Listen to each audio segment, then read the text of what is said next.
Assalamualaikum warahmatullahi wabarakatuh. Sebelumnya, perkenalkan nama saya Asmi Febrianti dari Fakultas Ekonomi dan Bisnis, Prodi Akuntansi. Hari ini saya akan membawakan satu materi yang bertema aspek hukum dalam kejahatan bisnis. Sebelumnya, terima kasih kepada Bapak dosen pengampu, yaitu Bapak Dr. Sugeng Prayatno, SEMM, yang sudah memberikan kesempatan kepada saya untuk menyampaikan satu materi yang bertema kejahatan bisnis. Baik, selanjutnya, pentingnya aspek hukum dalam kejahatan bisnis. Kejahatan bisnis seringkali disebut sebagai kejahatan kerah putih atau white collar crime, merujuk pada tindakan ilegal yang dilakukan dalam konteks bisnis yang dapat merugikan individu, perusahaan, dan masyarakat luas. Pentingnya aspek hukum dalam kejahatan bisnis tidak dapat dipandang sebelah mata, melainkan mengingat dampaknya yang luas terhadap ekonomi dan integritas pasar. Kejahatan bisnis modern tersebut diidentikan dengan white-collar crime. Konsep white-collar crime ini menunjukkan kesimpulan tindak pidana yang melibatkan tindakan moneter dan ekonomi yang dilakukan oleh orang-orang yang memiliki kedudukan sosial yang tinggi dan terhormat. Indonesia berusaha mengantisipasi kejahatan bisnis modern tersebut, walaupun seringkali terlambat, yaitu dengan membentuk berbagai undang-undang yang mengatur kejahatan bisnis baru dengan modus operandi yang baru tersebut. Baik, di sini selanjutnya ada definisi dan klasifikasi kejahatan bisnis. Kejahatan bisnis mencakup berbagai tindakan ilegal yang dilakukan oleh individu atau korporasi dengan tujuan untuk mendapatkan keuntungan secara tidak sah. Menurut Romli Atsasmita, kejahatan bisnis memiliki dua makna dalam konteks hukum pidana dan hukum perdata. Dalam hukum pidana, kejahatan ini berfokus pada perlindungan kepentingan umum. Secara dalam hukum perdata, lebih menekankan pada penyelesaian sengketa antara pihak-pihak yang terlibat. Kejahatan bisnis dapat dibedakan menjadi beberapa kategori. Yang pertama ada crimes corporation, pelanggaran hukum yang dilakukan oleh perusahaan untuk mencapai tujuannya. Yang kedua ada criminal corporation, badan usaha yang didirikan dengan tujuan melakukan tindakan kriminal. Nah, selanjutnya ada di aspek hukum dalam kejahatan bisnis. Hukum pidana mengatur tindakan kejahatan yang diancam dengan sanksi pidana. Dalam konteks ini, tindakan melanggar hukum pidana dapat dikenakan hukuman penjara atau denda. Sedangkan hukuman perdata berfokus pada hubungan antara individu atau entitas dalam konteks perjanjian dan tanggung jawab sipil. Di sini penyelesaian sengketa lebih diutamakan daripada penegakan hukumannya. Nah, selanjutnya ada di hukum administrasi. Negara mengatur pelanggaran terhadap prosedur administrasi yang berkaitan dengan izin atau reguler bisnis. Dan selanjutnya ada di hukum internasional, menangani kejahatan bisnis yang bersifat transnasional di mana pelaku dan modus operandinya melibatkan lebih dari satu negara. Baik, selanjutnya ada di dampak sosial dari kejahatan bisnis. Kerugian keuangan. Tindakan seperti penipuan, pencucian uang, dan manipulasi pasar dapat menyebabkan kerugian finansial besar bagi individu, perusahaan, dan pemerintah. Kerugian ini dapat mengurangi dana untuk membangun dan melayani publik. Yang kedua ada penurunan kesejahteraan masyarakat. Dampak ekonomi dari kejahatan bisnis dapat merusak kesejahteraan masyarakat secara keseluruhan, mempengaruhi pendapatan, pendidikan, kesehatan, dan kehidupan sehari-hari. Yang ketiga ada peningkatan biaya hidup. Manipulasi pasar dan praktik ilegal lainnya dapat menyebabkan kenaikan harga barang dan jasa yang pada gilirannya meningkatkan biaya hidup bagi masyarakat. Yang keempat ada pengangguran. Kejahatan bisnis seringkali menyebabkan kerugian pekerjaan, terutama ketika perusahaan mengalami kerugian finansial atau reputasi yang buruk.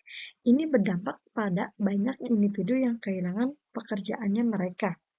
Sedangkan yang terakhir ada hilangnya kepercayaan. Ketika individu atau perusahaan terlibat dalam kejahatan bisnis, hal ini dapat merusak kepercayaan masyarakat terhadap lembaga keuangan dan pemerintahan. Nah, selanjutnya ada di ciri-ciri kejahatan bisnis. Kejahatan yang pertama ada di kejahatan kerah putih atau white collar crime. Konsep white collar crime ini menunjukkan sekumpulan tindakan pidana yang melibatkan tindakan moneter dan ekonomi yang dilakukan oleh orang-orang yang memiliki kedudukan sosial yang tinggi dan terhormat. Yang kedua ada kejahatan jabatan. Nah, pada umumnya kejahatan ini melibatkan lebih dari satu orang pejabat dari suatu badan hukum. Kejahatan jabatan ini juga terdapat dalam ruang lingkup jabatan yang ada pada pelaku ini. Selanjutnya ada di bentuk-bentuk kejahatan bisnis. Yang pertama ada di kejahatan bisnis di bidang ekonomi. Nah, akibat perkembangan ekonomi dan pengaruh globalisasi, maka dunia usaha kita akan semakin kompleks dan bervariasi. Ada satu bentuk kejahatan bisnis yang sangat mengganggu kegiatan di bidang ekonomi adalah praktik pemberian keterangan tidak benar. Pada umumnya, hal ini menimbulkan kerugian bagi satu pihak atau keuntungan bagi pihak lainnya. Praktik memberikan keterangan yang tidak benar oleh pelaku bisnis atau pengusaha dapat terjadi dalam setiap kegiatan bisnis. Nah, di sini ada beberapa kejahatan bisnis yang sering kita jumpai dalam kehidupan sehari-hari. Yang pertama ada di tidak melaporkan sebenarnya keuntungan perusahaan. Dan yang kedua ada persangkokalan dalam penentuan harga dan pengiklanan produk dengan cara yang menyesatkan.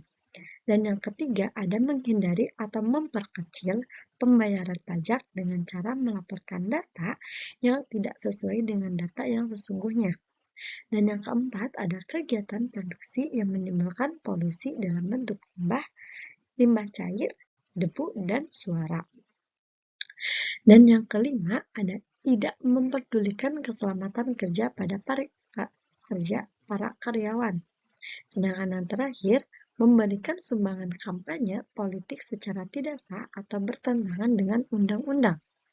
Nah, di sini ada yang kedua ada kejahatan bisnis di bidang sosial budaya. Ada beberapa kegiatan yang merupakan kejahatan di bidang sosial budaya, yaitu tindakan yang merugikan pemegang hak cipta, tindakan yang kurang memperhatikan keamanan dan keselamatan kerja sebagainya. Yang pertama ada di kejahatan hak cipta, khususnya di bidang perekaman baik kaset, video maupun audio. Maka apa yang dilakukan oleh pelaku kejahatan di bidang hak cipta adalah nyaris sempurna. Oleh karenanya, tindakan pembajakan diketahui setelah berjalan cukup lama. Dampak terjadinya kejahatan hak cipta secara umum sudah sangat besar pengaruhnya terhadap tantangan kehidupan bangsa, khususnya di bidang sosial dan budaya. Semakin meluasnya pembajakan yang terjadi di Indonesia telah menimbulkan sikap bagi pelaku kejahatan dan pembajakan bahwa pembajakan sudah merupakan hal biasa atau tidak lagi menganggap melanggar ketentuan perundang-undangan dasar. Nah, yang kedua ada kejahatan terhadap buruh.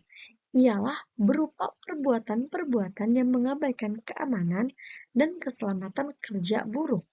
Oleh karenanya, hal yang sewajarnya apabila keamanan atau keselamatan atau kesehatan dari buruh dijamin oleh pihak perusahaan. Maka sesungguhnya dari segi peraturan perundang-undangan sudah cukup banyak aturan-aturan yang memberikan perlindungan kepada buruh.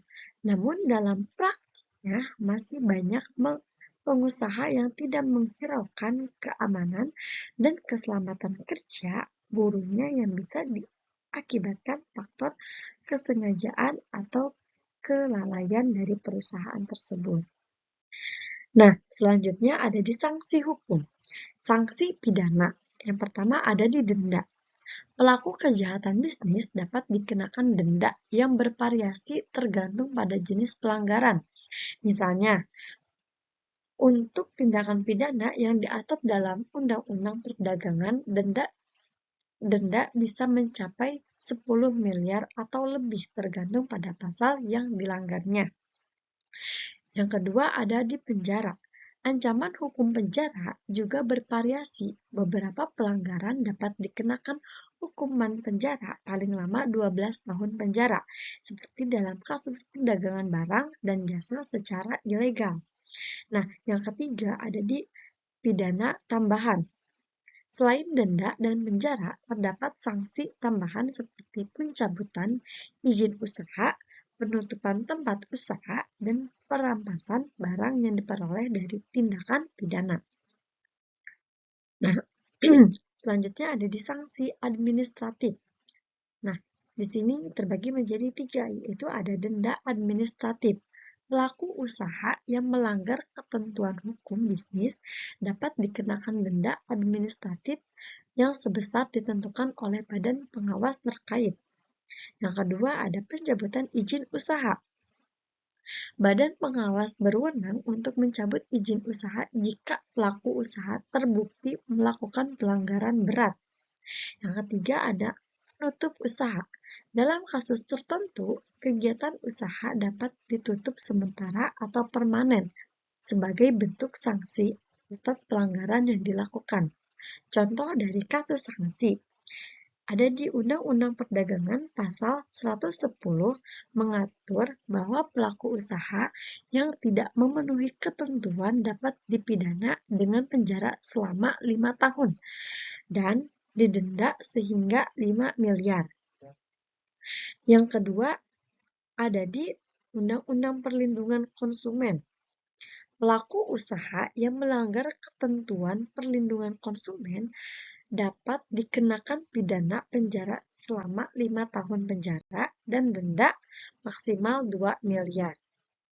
Baik, selanjutnya ada di jenis-jenis kejahatan bisnis. Yang pertama ada penipuan korporasi atau corporate fraud. Contohnya terkenal adalah skandal Enron di mana perusahaan memanipulasi laporan keuangan. Yang kedua ada perdagangan orang dalam atau insider trading. Perusahaan memanfaatkan informasi non-publik untuk mendapatkan keuntungan dari perdagangan saham. Yang ketiga ada pencucian uang atau money laundering, menyamarkan uang yang diperoleh dari kegiatan ilegal agar terlihat berasal dari sumber yang sah. Dan yang keempat ada penggelapan atau embezzlement, penyalahgunaan aset atau dana perusahaan oleh individu yang dipercaya untuk mengelolanya seperti manajer atau akuntan. Selanjutnya ada di contoh kasus kejahatan bisnis. Yang pertama ada di kasus koperasi simpan pinjam. Deskripsinya, kasus ini melibatkan penggelapan dana mencapai 106 triliun, merugikan sekitar 23 nasabah. Pemilik KSP atau kasus koperasi simpan pinjam, Hendy Surya divonis bebas meskipun ada bukti kuat mengenai penggelapan tersebut.